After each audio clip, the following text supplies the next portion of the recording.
नमस्कार, मैं सचिन यादव चित्र चर्चा शो में आपका स्वागत करता हूं। लालसोट दौसा में हुई एक घटना है। डॉक्टर अर्चना शर्मा जी ने आत्महत्या की। डॉक्टर्स के और रोगी के परिवारजनों के उस पर अलग अलग राय हैं। आज हम बात करेंगे स्त्री और प्रसूति रोग विशेषज्ञ डॉक्टर सरिता शर्मा जी से, जिन्हें इस क्षेत्र में 20 साल का अनुभव है। वो आज हमारे साथ में है इस मुद्दे को बहुत अधिक गहनता से, बहुत अधिक गंभीरता से आप सबके सामने रखने के लिए। सरिता मैम, आपका बहुत बहुत स्वागत है। नमस्कार, मैं डॉक्टर सरिता शर्मा, वरिष्ठ स्त्री और प्रसूति रोग विशेषज्ञ, high risk pregnancy specialist, Danashram multi speciality hospital, Vidyanagar, Jaipur. आज नवरात्र स्थापना का दिन है। आज के दिन हम नारी शक्ति की पूजा करते हैं। ये विषय बहुत हर्ष का है, और इस विषय के साथ में देश में कुछ और भी घट रहा है। अभी कुछ ही दिनों पहले एक डॉक्टर थी, डॉक्टर अर्चना शर्मा, जिनके साथ एक हादसा हुआ। उस हादसे को कुछ असामाजिक लोगों ने इतना बढ़ाया और इतना चढ़ाया कि उसकी वजह से उन्हें आत्महत्या जैसा कदम उठाना पड़ा। ये देश के लिए सोचने वाली बात है कि ऐसी स्थितियां क्यों पैदा हो रही हैं। हम जब किसी भी मुद्दे पर बात करते हैं तो हमारे पास में ज्ञान व्हाट्सएप के थ्रू, वो फेसबुक के थ्रू, ट्विटर के थ्रू आता है। हमारी ये कोशिश है कि हम लोग ऐसा ज्ञान ना लें। मैम, अभी जो डॉक्टर अर्चना शर्मा जी के साथ में बीता है, ऐसा नहीं है कि पहली बार हुआ हो किसी डॉक्टर के साथ में। हालांकि डॉक्टर ने कदम जो उठाया वो शायद पहली बार लोगों को महसूस हुआ कि ये इतना भयानक कदम। आम आदमी कोई अपने उंगली पे पत्थर मारने की कोशिश करेगा तो भी उसको पीड़ा होती है, पर अगर कोई अपनी जान दे रहा है तो वो बहुत गंभीर विषय है। तो शुरुआत वहां से करते हैं जहाँ से ये स्थिति आई है। रोगी था, उसके परिवार के लोग तो शायद इस पर इतनी आपत्ति नहीं जता रहे जितना बाहर के लोग जता रहे हैं। वो ये कह रहे हैं कि डॉक्टर ने गलती कर दिया, डॉक्टर की लापरवाही या नजरअंदाजी की वजह से ये जान गई जो पेशेंट था उसकी। पर ये जो बीमारी है, ये बीमारी क्या है, क्यों होती है, और वो जो पेशेंट था उसकी क्या हिस्ट्री थी? देखिए, जो ये बीमारी है उसको मेडिकल भाषा में पोस्टपार्टम हेमरेज कहते हैं। पोस्टपार्टम का मतलब है कि डिलीवरी के बाद जो ब्लीडिंग है। डिलीवरी के बाद ब्लीडिंग होना एक सामान्य प्रक्रिया होती है। जब माँ बच्चे से अलग होती है तो ब्लीडिंग होती है उसको। ये जब ब्लीडिंग नॉर्मल डिलीवरी में आधा लीटर खून जाता है और ऑपरेशन में करीब 1 लीटर खून जाता है, जो कि माँ उसको सहन कर लेती है। और हम लोग जो बीइंग गायनेकोलॉजिस्ट, बीइंग ऑब्स्टेट्रिशियन, हमारा जो काम होता है उस ब्लीडिंग को कंट्रोल करना, रोकना। तो जब ये ब्लीडिंग 500 ml या 1 लीटर से ज़्यादा हो जाती है तो मरीज के उसके पैरामीटर्स के, उसके वाइटल्स पे वो इफेक्ट डालती है। जैसे उनका ब्लड प्रेशर कम होना, हार्ट रेट ज़्यादा होना, सांस में तकलीफ होना, जिसको हम मॉर्बिडिटी कहते हैं, और कई बार ये मॉर्टेलिटी यानी कि मरीज की मृत्यु हो जाती है। हिंदुस्तान में या वर्ल्ड वाइड जो PPH है वो 5% मैटरनल मॉर्टेलिटी डेथ का कारण होता है, और ये नॉर्मल डिलीवरी में 2 से 4% होता है और सिजेरियन केसेस में 6% होता है, जिसको एवरेज हम 5% कहते हैं।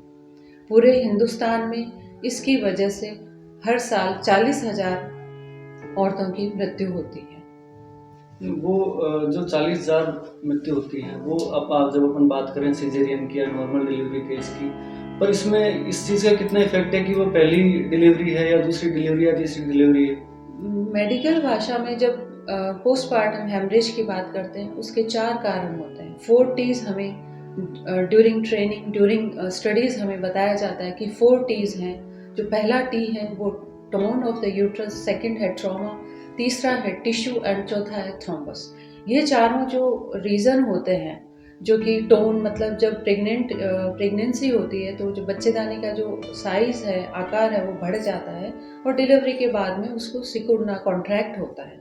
उस कॉन्ट्रैक्ट कराने के लिए हम लोग दवाइयाँ देते हैं। कई बार वो कॉन्ट्रैक्ट नहीं होता है, ओवर डिस्टेंडेड यूट्रस होता है जिसमें मल्टीपल प्रेगनेंसी है, मल्टीपल या ग्रैंड मल्टीपैरा है जिसके पहले से ऑलरेडी 2 या 3 बच्चे हैं, उसमें चांसेस ज़्यादा होते हैं। पेशेंट के अगर एनीमिया है या उसको कोई प्लेसेंटल कॉम्प्लिकेशन ऐसी है तो उसमें ये चांसेस बढ़ जाते हैं। वो जो लालसोट दौसा में जो कांड हुआ उसमें मरीज को पहले से ही 3 बच्चे थे, 3 डिलीवरी पहले हुई भी थी, ऑपरेशन केस था। उस कंडीशन में, उस सिचुएशन में इस कॉम्प्लिकेशन की रेट है वो बहुत ज़्यादा हो जाती है। अभी हम आजकल अखबार पढ़ रहे हैं, सोशल मीडिया पे देख रहे हैं, तो बहुत सारे पोस्ट्स आ रहे हैं कि पेशेंट की स्थिति गंभीर थी पर डॉक्टर ने टाइम पे इलाज नहीं किया, डॉक्टर टाइम पे आया नहीं, वो लेट हो गया। तो ये जो केस था पर्टिकुलर, अगर अपन इस केस की बात करें तो इस केस में आप कहाँ देखते हैं कि डॉक्टर ने कितना कंसल्ट किया, डॉक्टर ने कितना चेताया मरीज की स्थिति के बारे में? जब प्रेगनेंसी किसी भी औरत को होती है तो डिलीवरी एक अनअवॉइडेबल सिचुएशन है जिसको मरीज अवॉइड नहीं कर सकता है। इस सिचुएशन से मरीज को बाहर निकालने के लिए डॉक्टर प्रयास करता है, कई बार वो सफल नहीं होता। उस प्रयास से पहले जब इस पेशेंट की बात करें तो उसके पहले 3 ऑपरेशन हो चुके थे। बेटे की चाह में वो चौथी बार प्रेग्नेंट हुई, जो कि अपने आप में एक सामाजिक मानसिकता को दर्शाती है। उसके बाद में जब वो प्रेग्नेंट हुई, कम उम्र की 22 साल की वो लड़की थी, आशा बेरवा। जब वो प्रेग्नेंट हुई, जब उसकी जांचों में पाया गया कि इसको हाई रिस्क केस है, तो ये जिला चिकित्सालय दौसा से उसको जयपुर रेफ़र किया गया। जयपुर में जनाना में गई, जनाना हॉस्पिटल गई, दुर्लभ जी गई। वहाँ पे इसको ये बोला गया कि आपका शरीर अब इससे ज़्यादा प्रेगनेंसी नहीं सहन कर सकता, इसलिए आपका 7वें बच्चेबंद का ऑपरेशन भी आपको कराना चाहिए और हम करेंगे। ये मेडिकल जो हमारी जो बुक्स है या जो हमारी एथिक्स है उसमें भी ये आता है कि मरीज को जान बचाने के लिए जो हमारी तरफ से जो हमारा ज्ञान है, नॉलेज है, उसको हम उनको बताएं कि अब आप और प्रेगनेंसी अब नहीं कर सकते।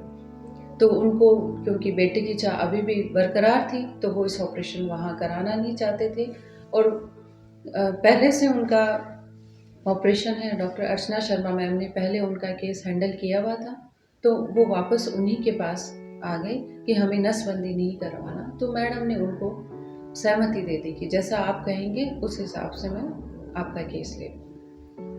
आप गायनिक डॉक्टर में बहुत सारे पुरुष डॉक्टर्स भी हैं, आप महिला हैं और बीइंग फीमेल आप समझ सकते हैं कि जो पेशेंट है उसकी मनोस्थिति भी, और आप खुद एक डॉक्टर भी हैं तो उसके हिसाब से भी आप समझ सकते हैं कि क्या स्थिति होती है। तो अभी ये जो पूरा सिनेरियो है, आप किसी का कोई परिवार का सदस्य अगर गया है और एक तरफ डॉक्टर्स हैं, 2 पक्ष अभी हमारे सामने हैं, तो आपको क्या लगता है कि कितना जस्टिफिएबल है कि जो डॉक्टर है उसके घर के बाहर जिस तरीके की नारेबाजियां हुई, उसके ऊपर जिस तरीके के गंभीर आरोप लगाए गए?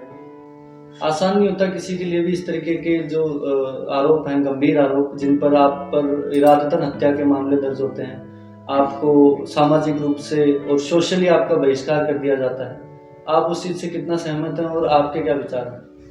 जब कोई भी चिकित्सा पेशा में आता है, उसका 2 मकसद होता है, एक उसको सम्मान पाना और एक उसको सेवा देना। सेवा चिकित्सक देता है, उसके बदले में सम्मान उसको नहीं मिलता है, तो उसके लिए बड़ी हताशा की बात होती है। और जहाँ तक डॉक्टर अर्चना शर्मा मैम की बात है, उनका ये जो कदम है उसको मैं आत्महत्या नहीं मानती हूँ, उसको मैं एक शहादत मानती हूँ। आत्महत्या कोई भी इंसान तब करता है जब उसको हर तरफ हताशा होती है या उसको लगता है कि आशा की कोई किरण नहीं है। लेकिन उनको सामाजिक रूप से, उनको पारिवारिक रूप से और उनकी पर्सनल लाइफ में ऐसा कोई कारण नहीं था कि वो हताश थे या उनके पास कोई और ऑप्शन नहीं था। तो वो दूसरा हॉस्पिटल भी खोल सकते थे, वो दूसरी जगह भी जा सकते थे। वो वहाँ पे गांधीनगर में एसोसिएट प्रोफेसर थी, वो स्थान चेंज कर सकते थे। लेकिन समाज को सिखाने के लिए या समाज को ये स्टैंड रखने के लिए कि पीपीएच स्पेशली गायनेकोलॉजिस्ट के हिसाब से कि पीपीएच एक नॉर्मल नोन कॉम्प्लिकेशन है, उसके लिए आप हैरस करें। और गायनेकोलॉजिस्ट को सबसे ज़्यादा पीपीएच के लिए हैरस किया जाता है। और गांव में ये कह दिया जाता है कि डॉक्टरनी ने डिलीवरी कराई और नस काट दी। नस तो उसकी कटती ही है डिलीवरी के टाइम, नस तो कटेगा ही। लेकिन उसको इतना हैरेसमेंट और उसको सामाजिक तौर पे इतना उसको प्रताड़ित करने की कोशिश की गई थी, तो जिसका जवाब उन्होंने ये शहादत दे के दिया। ये बात हो गई डॉक्टर्स की। अब जो समाज जिस तरीके की प्रतिक्रिया दिखा रहा है, समाज ने जिस तरीके से गलत चीज़ को गलत आंदोलन के रूप में लिया, उन्होंने धरना प्रदर्शन किया और जो भी एक्टिविटीज़ की, जो कि 100% गलत चीज़ है मेरी नज़र में। आपके उस पर क्या विचार है? समाज को ये, जब डॉक्टर अर्चना ने पेरिफेरी में जाके सेवा करने की या पेरिफेरी में अस्पताल खोलने की जो सोची थी, उनका उद्देश्य यही था कि जो हाई रिस्क केसेस हैं वो हायर सेंटर पे हर कोई मरीज जा नहीं सकता, वहाँ अफोर्ड नहीं कर सकता, तो वो सुविधा पेरिफेरी में उपलब्ध कराने के लिए जब आप हॉस्पिटल, प्राइवेट हॉस्पिटल जब आप खोलते हैं तो उसमें कुछ इन्वेस्टमेंट्स भी होते हैं, कुछ उसकी ज़रूरतें भी होती है उसका संचालन करने के लिए, तो उसके चार्जेस भी होते हैं। छोटी जगह में अगर कोई चिकित्सक अपने काम के, अपने हॉस्पिटल के या अपने उसके चार्जेस लेता है तो आम आदमी की नज़रों में ये लगता है कि डॉक्टर बहुत ज़्यादा कमा रहा है, और जो कुछ समाज के जो ठेकेदार हैं, जो छुट भैया नेता हैं, उनको ये लगता है कि डॉक्टर्स एक सॉफ्ट कॉर्नर है, उनका प्रोफेशन और उनके संस्कार, उनकी एजुकेशन इस तरह की होती है कि वो बहुत एग्रेसिव नहीं होते हैं, तो उनको ये लगता है डॉक्टर्स एक सॉफ्ट कॉर्नर है, तो उनको प्रताड़ित करना, उनको जलील करना और उनको अपमानित करना बड़ा आसान है। धरना प्रदर्शन ये सब करना उनके लिए बहुत आसान रहता है, उनका ये काम होता है। डॉक्टर्स के लिए अप्रत्याशित घटना होती है। तो जब हमारे घर के सामने एक छोटा सा पक्षी, छोटी सी चिड़िया, छोटा सा कोई जानवर है, उसको भी मृत करके हमारे घर के आगे कोई खड़ा हो जाए या नारा लगाता है तो बड़ी वेदना होती है, तकलीफ होती है। और उन लोगों ने घर गई हुई डेड बॉडी को वापस ला के उसको मरीज के डॉक्टर के हॉस्पिटल के आगे उन्होंने प्रदर्शन किया, उसका सामाजिक रूप से इतना अपमान किया, तो इस समाज की ये जो विभत्स रूप देखकर उनको एक इम्पल्स आया और उन्होंने ये घटना को अंजाम दिया।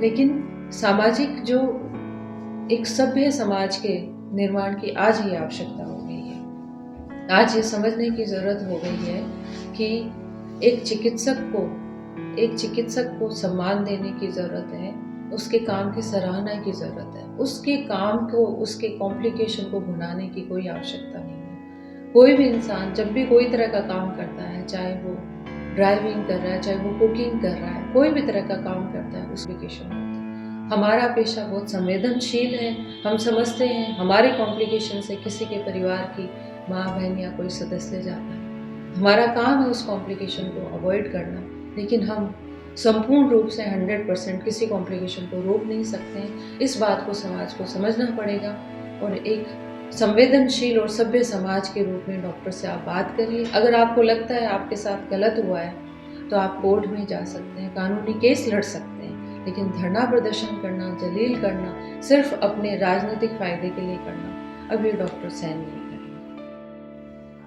समाज के इस विभत्स रूप को देखकर, सामाजिक परिस्थिति को देखकर मुझे अतुल गुप्ता की 4 लाइनें याद आ रही है।